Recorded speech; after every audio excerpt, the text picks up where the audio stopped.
the evil dragon lord, and Langdon was getting some familiar vibe from her, the vibe that his elf waifu gives off, to be useful and helpful to her new lord. She informed Langdon about one of her friends who has the ability to stretch her body, and she thinks that friend of her can be useful for her new lord in many ways, which makes Langdon wonder if that friend of her has the power of gum fruit. He gets ready to check that friend of hers later, but right now he just wants her to follow him to the Osis theater. They come back to the theater and Miss Emily was waiting for Langdon there, and she gets surprised to see that Langdon has brought another new woman with him again. Mines introduces herself, and almost slipped the word that she is Langdon's slave, but Langdon stopped her before she finished her sentence.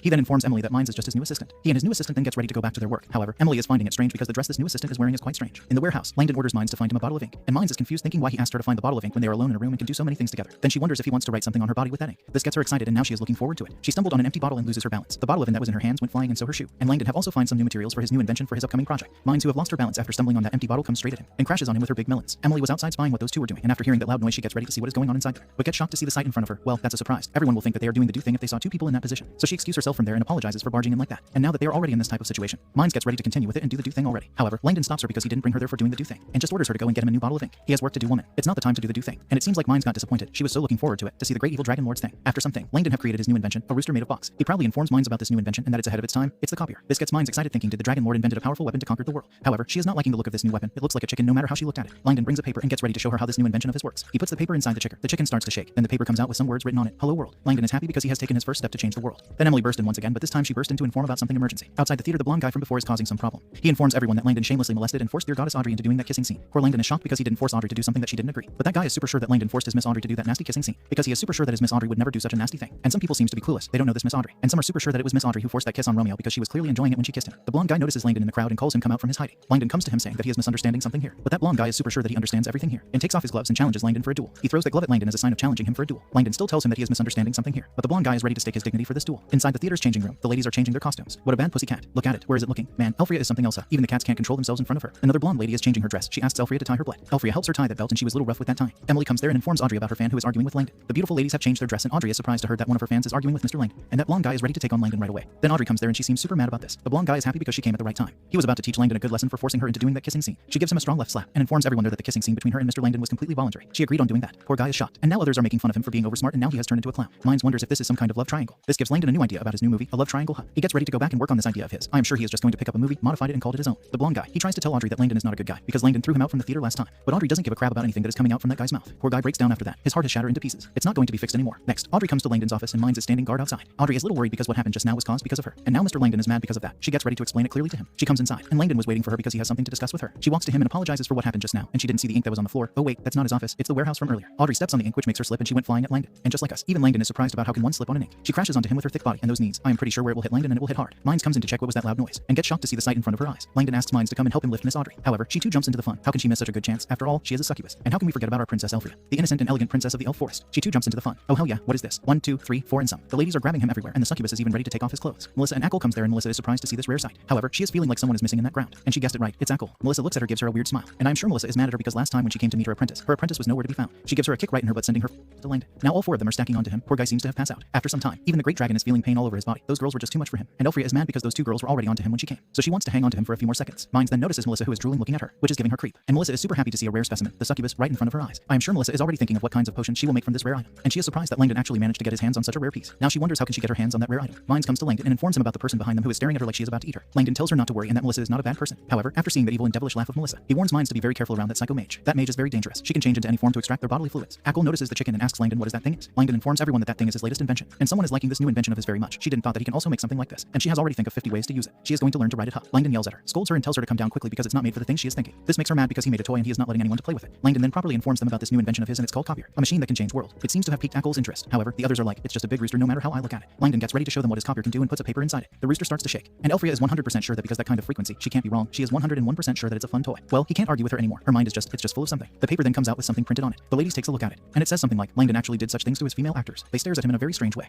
He informs them that he didn't do anything like that. It's just a headline. A bullet headline. Audrey also informs them about that paper and is a clickbait. And Langdon is doing that for the publicity. They all know how fast gossip news spreads, so he is sure that with this it will spread even faster. Audrey is surprised that Langdon is not afraid of gossip, but he also wants to spread it to everyone. She gets happy thinking that he cares about her. Next, the newspaper spread throughout the imperial capital very fast. People are surprised to see the newspaper, and they didn't expect Langdon to do such a thing to his female actors. The heartbroken blonde guy, whose life has been destroyed after his Miss Audrey told him that she willingly kissed Langdon. He also notices the newspaper flying everywhere in the imperial capital. This shocked the poor guy. Next, in a certain theater, the owner of the theater is cursing Langdon because of Langdon. His theater is not doing well these couple of weeks. The blonde guy comes there to inform that theater's owner about a great news that will destroy Langdon. The theater's owner takes a look at the newspaper and scolds the blonde guy for reading such contents. The theater owner tells him to read it again. And after reading it carefully, he finds out that the headline and the content of it is way too different. And the actual news is about him, a pervert who tried to confess his love to Miss Audrey, which made her mad and she even rejected him on the spot. Poor guy. The theater owner believes in his character that he is not that kind of a man. Blonde guy gets ready to go around around the imperial capital, collect all the newspapers and burn them, so people will not find it and it will not bring negative impact to their troop. However, the boss informs him that he was planning on changing the development direction of his theater, and he is also thinking of trying that movie thing. This shocked the poor guy. This means his troop will have to withdraw from the theater. Boss tells him to pick up his things and go home. Blonde guy is outside, crying manly tears, cursing Langdon and punching the poor wall. He is scaring the kids walking around that place. In his weakest moment, someone comes there, a light of hope, two juggernauts. Oh, and a beautiful lady accompanied those two juggernauts, a beautiful saintess, and she stopped by because she heard blonde guy saying Langdon. She asks him if he knows Langdon. The man stands up asking, who are you? The juggernauts informs him that she is the Inquisitor of the Inquisition, the Lady Grace herself. The man remembers the Inquisition. It's the Holy Inquisition, the mysterious arm of the Holy. They have the right to deal with demons considered heretics themselves. This demon, she is hot. This Holy Inquisition is even more powerful than the Imperial power. He wonders if they are here because Langdon have some conflict with the church. If that's the case, he gets ready to help the Lady Grace and take her where Langdon is. And she is there because recently she found some signs of demonic activity in the city, and something called movie happened to be very eye-catching during this time. That's why she is there to find out if there is some connection between those two. The man also believes in her, and he also thinks that Langdon is very suspicious. Next, at the amphitheater, the new episode coming out today, and everyone is excited about this episode. The blonde guy have also come there, and he didn't find Langdon there. He tells Lady Grace that they should directly go to the shooting site because Langdon is not there. However, Lady Grace is now curious and wants to see for herself what Langdon's movie is about. Man, those two juggernauts, they sure are enjoying it. Look at their fingers, they sure have dived into something. Blonde guy informs her that the movie is very vulgar and she shouldn't watch it, but she made up her mind, and she is sure that there may be some clues for her in the movie. Next, in the shooting site, there are guards standing on guard now, and the shooting is going on. The elf princess comes to her Romeo, informing him that she is his one and true love. Ackle stops the shooting because the princess acting was so great that she did it in one shot. But the princess seems to be mad about something. She yells at Ackle to roll the camera again because she is not done yet. She hasn't kissed Langdon yet. Audrey played it, so she too wants to play it. Emily comes there with another bad news and tells them to stop shooting. Outside the shooting site, the guards have stopped blonde guy and the Lady Grace. Blonde is confused about why there are guards here. There was no guards there before. The guard informs them that they are guarding there because last time a certain someone claiming to be fan of Miss Audrey disrupted the scene. That's why they are there now. To not let that happen again. Blonde yells at those two guards. Lady Grace stops him. She gets ready to talk with those guards. Next, Emily is informing Langdon about how powerful those Holy Inquisition are. He is confused about why those holy guys are targeting him. Then they wonders if it could be because of certain someone. Poor little succubus is doomed now. She is sitting in the corner of the room in sad depressed mode. Now she really wants to go home. If those holy guys finds her, she is dead. Thanks to Melissa magic. Melissa has changed Mines into a cat and even hide her demonic energy. The Lady Grace comes there with her two juggernauts, but Mines is still worried after all. That woman in front of them is the Lady Grace of the Holy Church. Melissa tells her not to worry even if they finds out that she is a demon. Melissa tells her that she will hand her to the Holy Church, so they won't be in big trouble. Now she is sure that she is doomed. That Melissa witch. She turned Mines into a cat, so if that saintess finds out that the cat is a demon, they can just tell the saintess that they took the cat in from the street. The Lady Grace introduces herself and also informs Langdon that his invention, the movie, is quite interesting. She watched it too on her way to here. However, she informs him that she still received reports that his works beautify demonic creatures and support taboo and forbidden love. She notices the cute black cat and comes to pet it, while informing Langdon that she has come there to investigate for herself. And poor Mines is feeling like her end is just an inch away from her. The blonde guy comes in saying that the judge of the tribunal is there to judge Langdon specially. Now his end has off me to an end, and Langdon is not surprised to see him there. Audrey comes behind Langdon saying that she did on her own will, but the man is not buying that again. He is sure that Langdon must have brainwashed her, so he gets ready to use whips and candles to make her wake up from her dream. People are worried about Langdon and his team because this is bad. It's the Holy Church after all. They are worried thinking Langdon and his team will be tortured to death. The words from that blonde guy is making Audrey scared. Blonde guy laughs saying they should be scared after all they are going to be investigated and tortured. She gets more scared. Langdon tells her not to worry and that he will take care of it. He said it like a real man. He informs the audience that he is going to be investigate, so during this period he won't be able to do anything freely. That's why he gets ready to suspend his series, Mischief Garden, right away because of the investigation. This super shocked everyone in the audience. It was like as if the lightning hit them. Now they are mad at the blonde guy who brought those Holy Church people, and now because of them, they won't get any new episode. So they protest to don't take Langdon away and let him continue the series. Blonde guy tries to stop them because it's the Holy Church who have come to investigate. Someone gives him a flying kick from behind. Public starts to beat him for trying to stop them from watching their favorite show. The Juggernauts tries to stop him, but the Lady Grace stops him. She then gets ready to leave from there saying that she listened to the villain's slander and wrongly blamed Mr. Langdon. And now that the misunderstanding is clear, she gets ready to take her leave from there. Langdon asks her if she is not going to take that man with her. However, she doesn't need a useless person like that man and tells him to deal with him as he likes. Now even Langdon is feeling sorry for that man, who is flat on the ground after getting washed by the audience. The Juggernauts are confused about why their Lady Grace didn't continue the investigation. And she didn't continue the investigation because of the people's reaction. She takes off the cloth covering her eyes, and underneath she has a beautiful eyes, and Langdon have piqued her interest. She gets ready to give him some special attention. People are happy because now they can watch their favorite show again. And Emily is surprised that Langdon actually managed to scare those Holy Church people away. Well, Melissa is also impressed how he handled the situation. She thinks he is worthy of being a man worthy of the gods. Elfria also jumps onto him. She didn't expect anything less from her man. She suggests to hold a party to thank the fans, and gets ready to take him to the pub that serve the best beer. In the pub, they have thrown a one hell of a party. The pub owner is surprised to see so many customers. The waiter informs her about Langdon, the one throwing this party, and he is the talk of the city right now. The man who invented movie and made a lot of money. She gets happy thinking he might be the one who will save her pub. And before she was not happy maybe because she was worried about who will pay the bill. But now that she knows that he made a lot of money from the movie, she is happy. Next, the lady owner was so happy that she even opened a few buttons of her shirt to show how happy she is. She brought some special beers for her special guests. Melissa thinks that the wine there is really good and orders for more. Lady owner informs them that they are lucky to drink her wine. If they have come there a few days later, they wouldn't get the chance to drink it. And that's because she is going to close her that inn of hers, which is really a sad news. Elfria suggests her to ask Mr. Langdon to buy her in. And she is definitely sure that her man can easily buy that in. Well, if she asks him like that, pressing him with her big melons, he got no choice but to buy it. And with the money he has accumulated through previous movies, he is sure that buying that in is not a problem. Two ladies get super happy and rewards him with their two big melons. That's a nice reward. But the reward seems to be too heavy for Langdon to handle. He is feeling like these two rewards will break his neck. They sure are heavy. Even Melissa is shocked to see that even an evil dragon is having trouble handling those two rewards. After some time, Elfria has finally passed out. Langdon is relieved that she finally stopped. She sure drank a lot. After that, he calls Emily to inform that he is going to buy that pup. Oh wait, he still has his tail. Did no one notice that? Or he can make it look like he doesn't have a tail. Oh well, he's a magic dragon. I'm sure he did something about that. Anyways, Emily is surprised thinking he loved the wine so much that he is thinking of buying the pup. However, that was not the reason. It's just someone forcefully demanded him to. And now he is done there. He gets ready to start the next issue of news without further ado. Emily is surprised that he is starting the next issue so soon. It hasn't been a week. But well, strike while the iron is hot, right? He shows her the paper of what he is going to issue. She read it and is shocked to find the content of it, which says, a well-known movie star is accused by the judge of being double believer, and the entire crew will be sentenced to death at the stake. She is surprised by the content because it will be fire when they release it. But she is also confused because the church didn't do anything like that. Langdon just informs her to release the newspaper, and we'll wait to see what happens next. Next day, the same little kid is selling the newspaper. People are shocked after reading the newspaper. The people are mad because the church is going too far with this. Langdon is creating an art and the church are trying to kill him for doing that. They gets ready to go to the Holy See to petition. Inside the Holy Church, Lady Grace have returned with her two juggernauts. The Archbishop asks her about the investigation. How did it go? She informs him that there were not enough evidence to support the claim. Then someone comes there rushing and informs the Archbishop that the church has been surrounded by a mob, and shows them the reason why that mob surrounded them. It started after they read the newspaper and started to riot. Lady Grace gets ready to take a look at what the newspaper has to say to make those people started to riot. She too gets shocked after reading the newspaper because the church haven't said anything like that. She asks the man about the one who wrote that article. The man has already did his investigation on this article. He informs them that the one who wrote that article is Langdon himself. This shocked the Lady Grave even more, like WTF is going on with him. And this has made the Archbishop super mad. He gets ready to quickly arrest Langdon and punish him severely. The Archbishop orders Grace to go there personally and arrest Langdon. Then the blonde guy comes there running shouting, "Archbishop, something big happened." The mob. Grace stops him with her leg and is surprised that he still has the nerve to come back to her, even after what he did last time. Archbishop asks Grace, who is that man? She informs him that he is just drama actor and a pervert. Blonde guy makes himself clear that he is anything but a pervert, and he is a devout believer, and that he is there to inform that the mob outside is unstoppable. This makes the Archbishop wonder what is so strange about this mob. He gets ready to go outside and see for himself. He opens the door of the church and is shocked to see the number of people in front of his eyes. There are more than thousands of people outside the church, and they are all demanding to release Langdon, and they are holding stones in their hands. They even throw those stones at the Archbishop and also some egg to make some omelet. Archbishop quickly closes the door. He realizes that this matter had become rather big. Even Grace is shocked to see the Archbishop like that in front of the door. Archbishop then asks blonde guy's name. He was about to say his name. Then Archbishop orders him to go and invite Langdon over to the church. Man, this guy's name's still a mystery. Grace wonders if the Archbishop is dropping his idea of arresting Langdon. Well, he got no choice now. He gets ready to hold off that arrest for a moment and use Langdon to quell the mob outside. He gets ready to make blonde guy the judge of the Holy See as long as he can bring Langdon to the church. He gets ready to do his best to bring Langdon to the church. In the theater, Langdon have made Ackle draw some painting of his two female leads, and he is going to use this poster of his two female leads as the movie poster. And he is surprised to see that Ackle is a professional painter. Now that she has drawn the two ladies, she will have to draw the male lead too. However, she is still not good at drawing men. If that's the case, Elfria suggests her to ask Langdon, the magic dragon, to take off his clothes, get naked, so the painter can observe carefully, which will help Miss Painter to draw him more accurately. The blonde guy comes there. Now Langdon is getting annoyed seeing his face every day. Man, this guy, in just last 4 chapters, he has appeared more than our waifu Melissa. I want to see Melissa. She is my favorite. Anyways, this time the blonde guy have come as a messenger of the Holy See, and he is there to invite Langdon to go to the church in person. Langdon is surprised to see that his article have worked even faster than he thought. He gets ready to go, but he has one condition. They arrived at the church, and they enter from the back door instead of the front because the entrance is surrounded by mob. Inside the church, the Archbishop and Grace was waiting for him there. Langdon asks the Archbishop to get to the point right away because he doesn't have time, and he can't waste his precious time here. The Archbishop asks him if he had some misunderstanding with Lady Grace when she visited him. And hearing the word misunderstanding used by the bishop, it's making Langdon a little scared. Because misunderstanding can destroy many things, they came to investigate him because of a misunderstanding.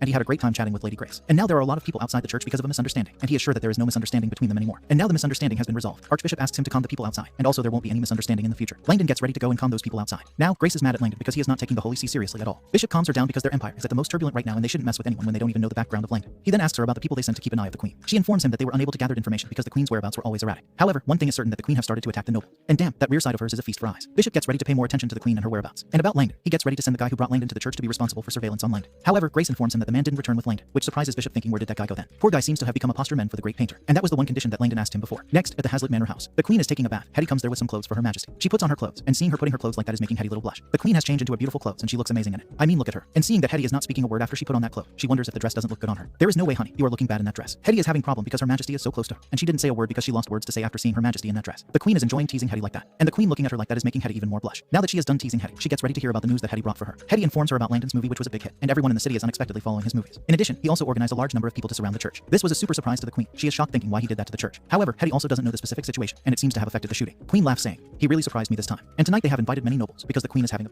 and all the nobles have arrived at the mansion. She asks Hetty to invite Langdon to the banquet too, because she is going to begin her plan in advance. Next, Langdon comes back to the theater, and Emily was so worried about him because he was late and she thought that the church might have done something to him. And his elf waifu was also super worried because she thought he eloped with that nun. She grabs him tightly and informs him that if he must elope, then elope with her. However, he is not going to elope with anyone. Emily then informs him about the invitation sent by the Hazlitt family, and she is surprised because there are many big nobles attending this banquet. Langdon gets ready to go, thinking this might be a great opportunity to expand his business. Next, Emily and Langdon arrives at the banquet. He didn't bring his elf waifu this time. Langdon asks Emily about Ackle because he didn't see her anywhere after he returned from the church. And that's because Melissa, her teacher, took Ackle back to do some important experiment. He remembers some experiment that Melissa did on Ackle. Now he just hopes that Ackle will make it back alive. The host of the party comes down, and they both are looking gorgeous in that dress of theirs. Everyone's eyes are on Lelia. Old men are sure if anyone marries her, that guy won't come out from the room for weeks. And they are also sure that one guy is not enough for sure. One noble tries to stop those two old men and informs them about the assassination of the other noble, and it said that the one behind it is Lady Lelia. But the old man doesn't think that it is Lady Lelia, and even if it's her, he gets ready to train her properly after marrying her, which makes the other nobles mad because they are also in the line to marrying her. And that old coot is saying that he is going to marry such a beauty. However, old man tells him not to worry because he can share her with them once he is done with her. Now this is getting all of them excited. All the men who have come there are thinking about one thing only: make that Lady Lelia theirs. This is making Hetty super mad. She is ready to cut them down. Lelia stops her because they won't be seen tomorrow's sunrise. Langdon greets her. She too greets him and is happy to see the Empire's most famous man. And she is feeling like she is being rewarded with his presence there, and is also surprised because he doesn't take the Holy See seriously, and even pushed them to the corner when they came for him. She then informs him that she invited him there because she has a surprise for him. And thank you guys for watching. If you enjoyed it, then click the next video popping on this video. Also like and subscribe for